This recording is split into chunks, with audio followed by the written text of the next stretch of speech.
ಸೊಸೆ. ಮಾವಯ್ಯ,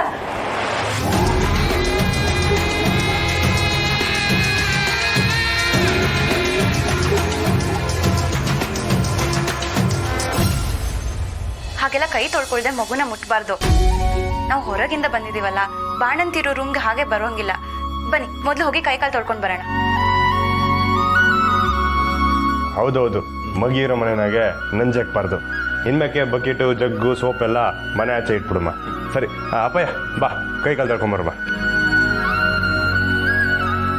ಬಾವ, ಮಗು ತೇಟ್ ನಿನ್ನಂಗೆ ಐತೆ. ಏನಿಲ್ಲ, ನಂತರನೇ ಇರೋದು. ಆಯ್ತಾಯ್ತು, ಮಗಿನ ಎತ್ಕೊಂಡು ಯಾರಂಗೈತೆ ಅಂತ ಹೇಳ್ತೀನಿ.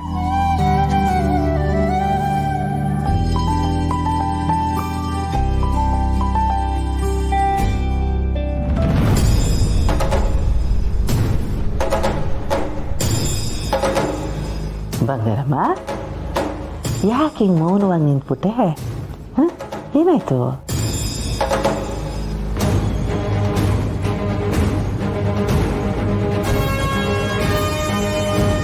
ನನ್ನನ್ನೇ ಮಗು ಥರ ನೋಡ್ಕೊತಿದ್ದಿದ್ದು ನನ್ನ ಅವ್ವಂಗೆ ನನಗೆ ಮಗುವಾಗಿದೆ ಅನ್ನೋದು ಆಶ್ಚರ್ಯ ಆಗಿದೆ ಅಲ್ಲವ್ವ?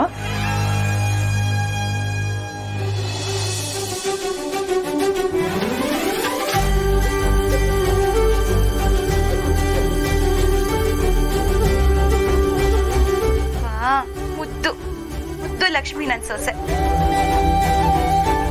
ಅದಕ್ಕೆ ನಿಮ್ ಕಣ್ ನನ್ಸಾಗಿ ನಮ್ ಕಣ್ ಮುಂದೆ ಇದೆ. ಅಪ್ಪಯ್ಯ, ನೀವು ತಾತ ಆದ್ರಿ. ಮಿಸೋ, ಮಗಿನ ನಾನು ಎತ್ಕೊಳ್ಳ? ಎತ್ಕೊಳ್ಳಿ ಬಾವ, ಈಗ್ಲಿಂದಾನೆ ಪ್ರಾಕ್ಟೀಸ್ ಮಾಡ್ಕೊಳ್ಳಿ. ಏ ತರ್ಲೆ.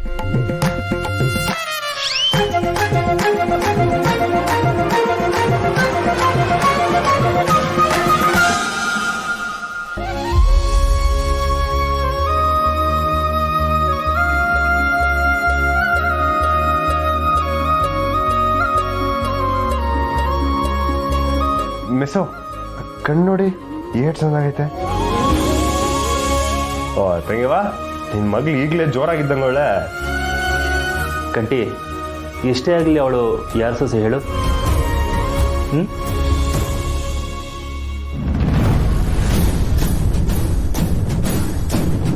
ಬಂಗಾರಮ್ಮ, ಯಾಕೇನಾಯ್ತು? ಬಂದಾಗಿಂದ ನೋಡ್ತಾನೆ ಅವನಿ, ಮಗನೂ ಎತ್ಕೊಂಡಿಲ್ಲ, ಮಾತನೂ ಆಡಲಿಲ್ಲ.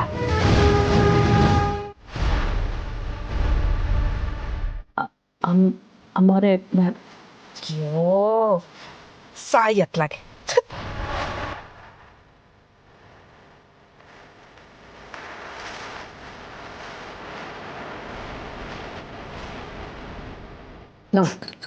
ಈಗ ಅಮ್ಮವ್ರೆ ಚುಮ್ ಸಾಯ್ತು. ಇದ್ರ ಬಗ್ಗೆ ಯಾರು ಮಾತಾಡೋದು ಬೇಡ. ಅಮ್ಮರೇ, ಹೋಗಿ ನೀವು ಕೈ ಕಾಲು ತಕ್ಕೊಂಡು ಬನ್ನಿ, ಮಗಿನ ಎತ್ಕೊಳ್ಳಿವ್ರ. ರಾಧಾ, ಅಮ್ಮವ್ರ ಜೊತೆ ಹೋಗಿ ಹೊತ್ತಿ ಬಟ್ಟೆ, ಚೌಕದ ಬಟ್ಟೆ ಎಲ್ಲ ತಗೊಬರವ. ಹೋಗು.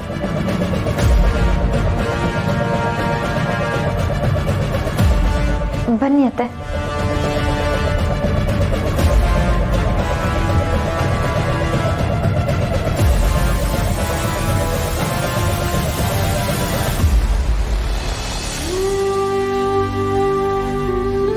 ಬಿಗ್ರೆ, ಮೂಕದ ಮ್ಯಾಗೆ ನಗು ಸಂದಾಕೈತೆ, ಮನೆಗೆ ಮಹಾಲಕ್ಷ್ಮಿ ಬಂದ್ಲು ಅಂತಾನೆ.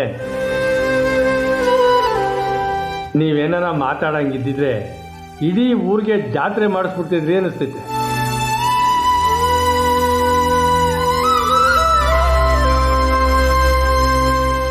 ಅದಕ್ಕೆ ಅಂತ ಮಾವಯ್ಯ,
ಅವನ ಅಯ್ಯನ್ ಇದ್ಯಾವ ಕರ್ಮ ನನಗೆ.